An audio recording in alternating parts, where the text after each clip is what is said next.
Bonjour, aujourd'hui nous allons parler d'une compacte française. Mais laquelle? Eh bien je vous le dirai après ce superbe générique.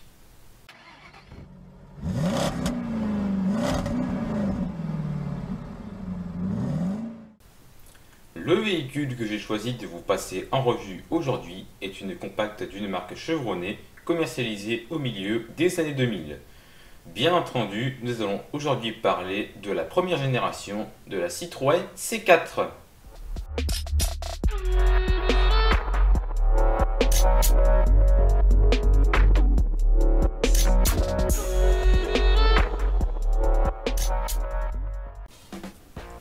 Dans les années 2000, la Citroën Xara, bien que restylée, commence à avoir du mal à cacher ses rides.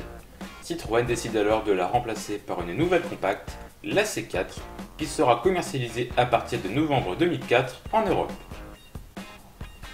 Au niveau du design, l'extérieur de la C4 tranche clairement avec celui de Xara, avec notamment des formes nettement plus arrondies. À l'avant, on a droit au fameux chevron qui se prolonge jusqu'au phare, ce qui est alors totalement nouveau chez Citroën et qui sera réutilisé sur de nombreux modèles encore aujourd'hui. La calandre est en plusieurs parties. À l'arrière, on peut notamment remarquer que les feux se prolongent sur le haillon. À l'intérieur, on a droit à un volant à moyeu fixe, ce qui est original mais malheureusement pas très ergonomique. L'instrumentation est digitale et placée au milieu du tableau de bord comme sur un monospace, seul le contour est derrière le volant. Toujours en 2004, une version coupée 3 portes de la C4 fera son apparition qui sera simplement nommée C4 coupé. La face avant ne change quasiment pas, mais l'arrière est nettement modifié et un peu plus typé sport. Également, pas mal de versions dérivées de la C4 sont disponibles à l'export, notamment en Chine et en Argentine. Ces versions n'étant pas disponibles en France, nous n'allons pas nous attarder dessus. En 2006, une version monospace de la C4 est commercialisée, le C4 Picasso. Il s'agit d'un véhicule assez différent, donc nous n'allons pas en parler. En 2008, c'est l'heure du restylage pour la C4, aussi bien en berline qu'en coupé. À l'avant, on notera que la calandre sera modifiée pour n'avoir qu'une seule entrée d'air. Les chevrons sont désormais plus affinés. À l'intérieur, le contour rejoint désormais les autres informations sur l'afficheur central. La production de la Citroën C4 s'arrêtera en 2010. Elle aura été un bon succès commercial pour la marque au chevron avec plus de 2,3 millions d'exemplaires vendus à travers le monde. Elle sera remplacée par la C4 de deuxième génération. Maintenant, passons aux caractéristiques techniques. Cette voiture a des dimensions assez conformes à sa catégorie, avec une longueur de 4,27 m pour la berline et 4,26 m pour le coupé, une largeur de 1,77 m pour les deux versions, et enfin une hauteur de 1,46 m, que ce soit pour la berline ou le coupé. La C4 est une traction. Le moteur est placé en position transversale avant. À l'avant, on a droit à des suspensions McPherson et à l'arrière, il s'agit d'un essieu semi-rigide à poutre de torsion. La masse de cette C4 est également conforme à sa catégorie puisqu'elle est comprise entre 1,2 et 1,4 tonnes en fonction des versions et des motorisations. D'ailleurs, voici la liste des motorisations. Tout d'abord, en essence. L'entrée de gamme est fournie par un moteur atmosphérique de 1,4 litre développant 90 chevaux. Le milieu de gamme est fourni par un 1,6 litre atmosphérique de 110 chevaux, également disponible dans une version compatible au superéthanol. Ce moteur sera ensuite remplacé par un 1,6 litre atmosphérique développant 120 chevaux. Le haut de gamme a été fourni par un moteur 2 litres atmosphérique de 140 ou 177 chevaux, qui fut ensuite remplacé par un 1,6 litre THP turbocompressé pour une puissance de 140 ou 150 chevaux. Tous ces moteurs sont des 4 cylindres en ligne disposant de 16 soupapes. Maintenant, en diesel. Pour l'entrée et le milieu de gamme, on eut droit à un 1,6 litre HDI développant 92 ou 110 chevaux. Le haut de gamme est fourni par un moteur 2 litres HDI fort de 138 puis 140 chevaux. Une fois de plus, ces moteurs sont tous des 4 cylindres en ligne disposant de 16 soupapes. On notera également que les 1,6 litre HDI de 110 chevaux et les 2 litres HDI sont équipés d'un filtre à particules. On a eu 3 transmissions proposées sur la C4. Tout d'abord une boîte de vitesse manuelle à 5 ou 6 rapports, une boîte automatique à convertisseur à 4 ou 6 rapports et enfin une boîte robotisée dénommée BMP6 disposant également de 6 rapports. À la sortie du véhicule, pour la berline, la finition d'entrée de gamme se nommait Attraction, le milieu de gamme était dénommé Confort ou Pack Ambiance et enfin le haut de gamme se nommait Exclusive. Pour le coupé, l'entrée de gamme se nommait VTR et le haut de gamme se nommait VTS. Le comportement routier de cette C4 est vraiment bon et assez sécurisant. Le châssis est dynamique et la voiture se révèle assez stable à haute vitesse. Mais ce qui rend cette C4 aussi agréable, ce sont ses suspensions très confortables comme à l'habitude de Citroën. Les plus petites montes de pneus rendent la voiture encore plus confortable, certes, mais elles la rendent également un peu moins efficace. Malheureusement, l'habitabilité de la C4 est vraiment moyenne pour sa catégorie, notamment en place arrière, que ce soit en longueur ou en largeur. On notera également que le volume de coffre est un peu trop faible pour la catégorie, avec seulement 320 litres. La qualité de finition, quant à elle, est également un peu décevante à cause de certains plastiques. Cette C4 ayant connu un grand succès, il est clair qu'on pourra facilement trouver de beaux exemplaires à des prix tout à fait raisonnables. Attention toutefois à la fiabilité qui se révèle assez moyenne, surtout sur les moteurs diesel. Certains problèmes pouvant être très embêtants, je vais vous les donner dans cette liste. Commençons donc par les moteurs. Sur la plupart des moteurs HDI, de nombreuses cases de turbocompresseurs assez précoces sont survenues. C'est un organe coûteux qu'il est nécessaire de solliciter régulièrement car il se révèle très sensible à l'encrassement. Sur ces mêmes moteurs et plus particulièrement les versions 2 litres de 138 chevaux, la vanne EGR peut se boucher et cesser de fonctionner rapidement. C'est une pièce sensible à l'encrassement, donc une fois de plus, il faut solliciter régulièrement son moteur. Un problème assez agaçant qui touche les 1,6 litre HDI se situe au niveau des injecteurs qui peuvent se mettre à fuir ou à ne plus fonctionner. De plus, ces pièces sont très coûteuses.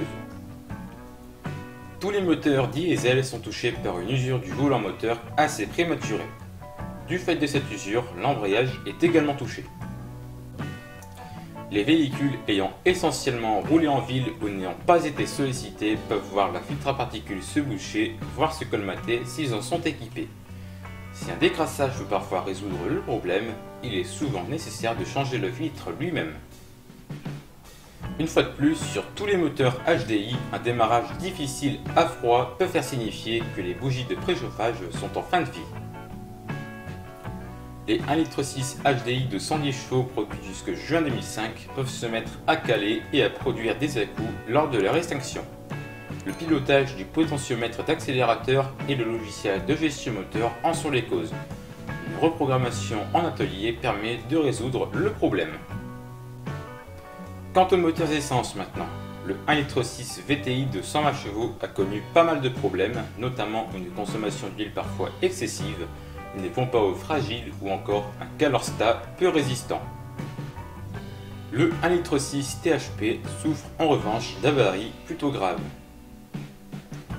Tout d'abord, le tendeur de chaîne de distribution peut se mettre à dysfonctionner, ce qui peut entraîner la destruction de la chaîne et du moteur avec elle.